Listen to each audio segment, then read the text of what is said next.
episode 19 of the 5x5 podcast. This is Mina. I'm Tania. And we're going to talk about writing or stuff we wish people would write more. Yes. Today. Yes. So, Specifically local authors. yes. But I guess we're going to start with what inspired this conversation to begin with. And I read a book recently called Ticker by Lisa Manchev. It's a YA steampunk book. And have you heard of it, Tanya? No, only from you. Okay. So I've been just talking about it all the time. It's a recent release.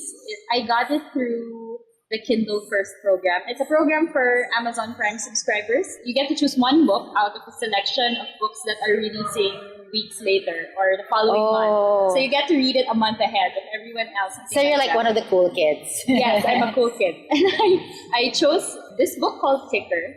And it's steampunk, YA, and it's about a girl who has a clockwork heart.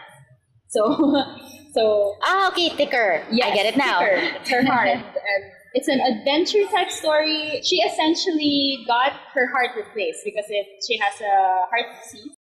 And her heart was replaced with a mechanical device that is a wind up she has to be wound up to keep living.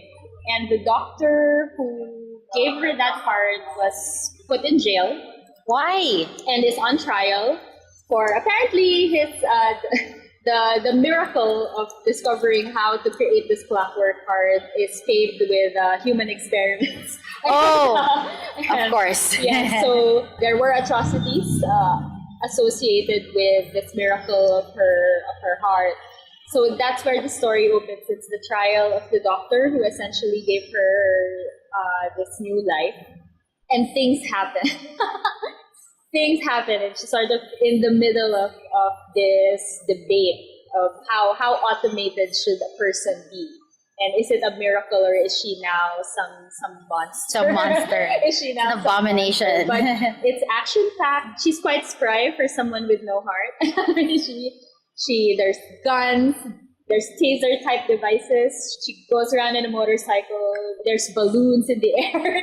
Okay, these are steam-powered motorcycles. These are steam-powered everything, wind-up things, the Garrett-type photographs. It's all, okay, and this is, I'm kind of still in a haze of this. This is your first steampunk This is book. the first steampunk book I've read. Now, I watched this. I've read a graphic novel. I've read Paulo Chuquiamco High and Society. Hannah Buena's High Society. Oh, I love that. Yes, which is steampunk. It's probably the first one I ever read, but I also watch steampunk-ish type movies.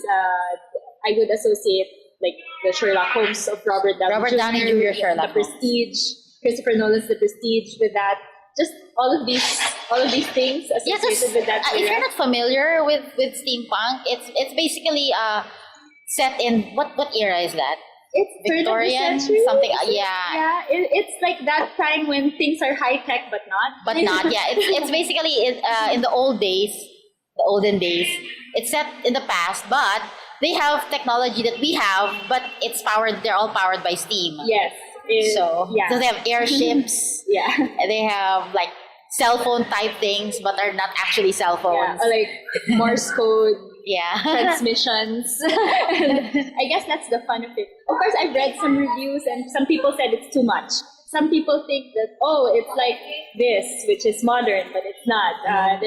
Some people think there's too much of that going on. It's a wonderful spectacle. Mm-hmm. I think it's fun, and because you kind of feel now, I guess it's probably hard to when you're reading adventure set in the present day and everything's so digital and everyone's watching each other from a distance. This feels very close, very real, and things actually mean something because you can see someone but not talk to them. You can't reach them. You can't send a message. But at the center of it is a girl who has no heart, or at least has a heart that has to be wound up. Yeah, heart-ish. Ish.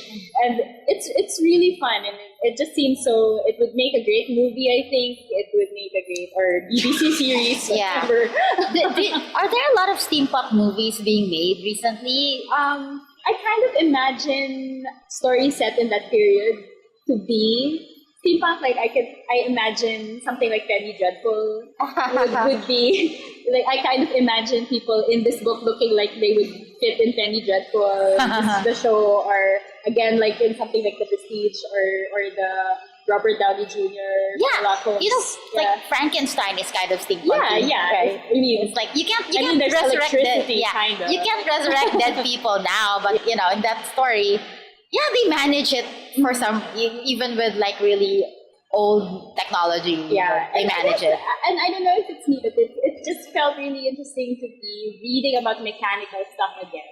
There's a sense of consequence, things interlocking, things leading to one another and not magically being called up by a press of a button. Stuff like that. I don't know. It was really fun for me. But it took a while. It took a while for me. It was my first steampunk book. It took maybe 30%. I mean, I read on an e-reader, so I see the percentage. It probably took 30% for me to warm up to the entire concept of this world, but it's very action-packed. So Yes, usually steampunk books are action-packed. Adventure.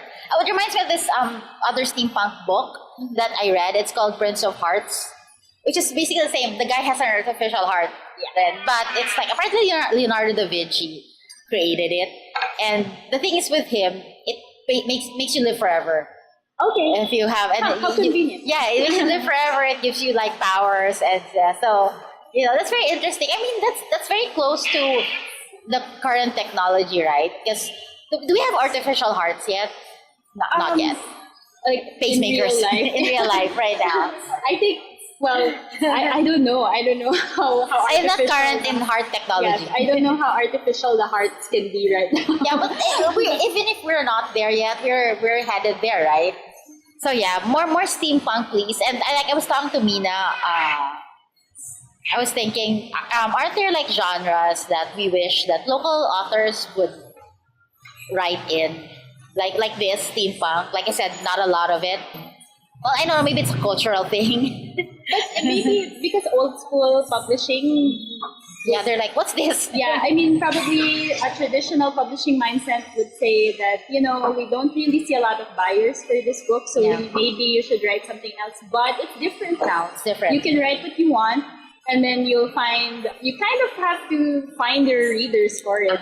But if there's a gap in the market, and then we really like the story, we'll latch onto it, and then suddenly it becomes a thing. So, I mean, how else are trends made, right? Like somebody writes something or publishes something. One of us has to take a risk, like the reader or the writer. Will you be that person, dear listener?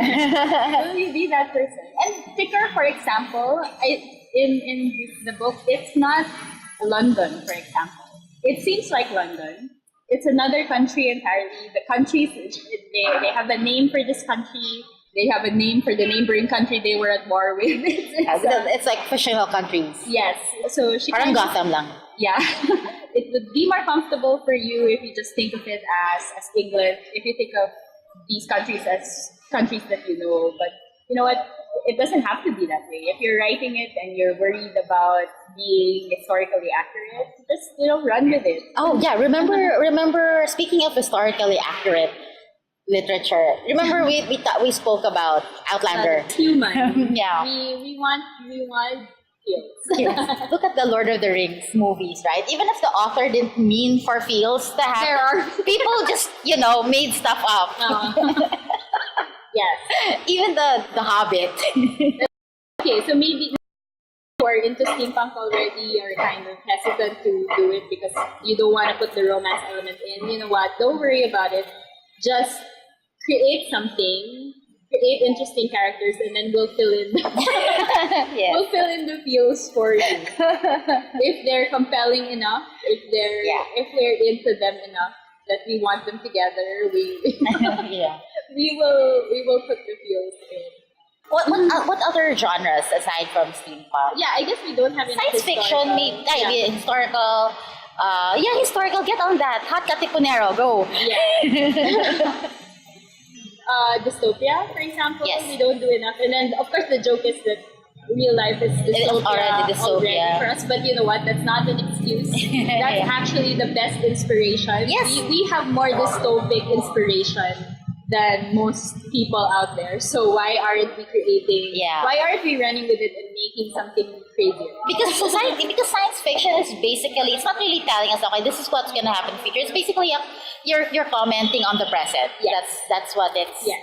That's like Star Trek in the, what was that, 60s, 70s. Yeah.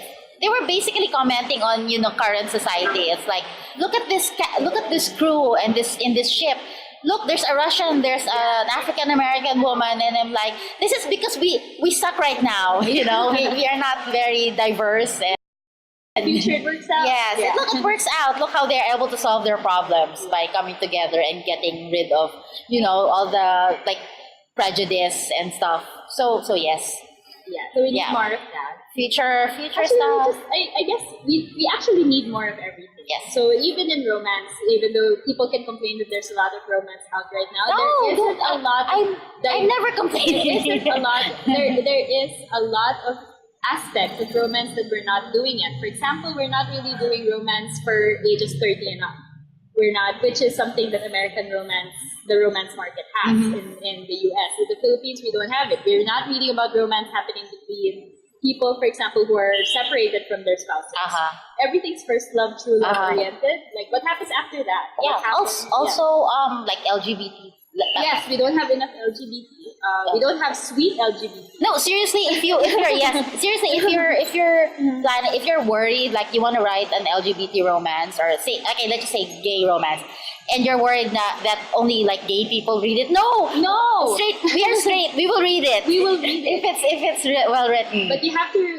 I guess the tip is that it has to be written like a romance. Yes. So it has to be. It has to follow. It has to follow the beats of a romance novel. It has to feel like a romance novel, and then we won't care who the main characters are. But we should care about the main we won't romance, care the combination. They're both of guys genders or they're both whatever. girls. Yeah, but if it feels like a romance novel, romance readers will enjoy it. So yes, LGBT. Yes, sweet. It doesn't have to be steamy. Oh yeah, it doesn't have to. If you're worried that LGBT has to be steamy in some It way, has to be like that. Any suggestions about genres you would like local authors to start writing? Send us a tweet, a comment. Use hashtag 5x5podcast, and maybe you actually know of a book that's been written that surprises you and more people should know about. Then Right. We'll share. Let us know also, and we'll share. Great. Yeah. So that's it for the 19th episode of the 5x5 podcast. We hope to talk to you again next week. Yeah. And thanks for listening. Thanks, Mina. Thanks, Tania. Bye. Bye, everyone. Hi, everyone. Welcome to episode 18 of the 5x5 podcast. This is Mina. I'm Tanya. And we're going to talk about writings, or the stuff we wish people would write more.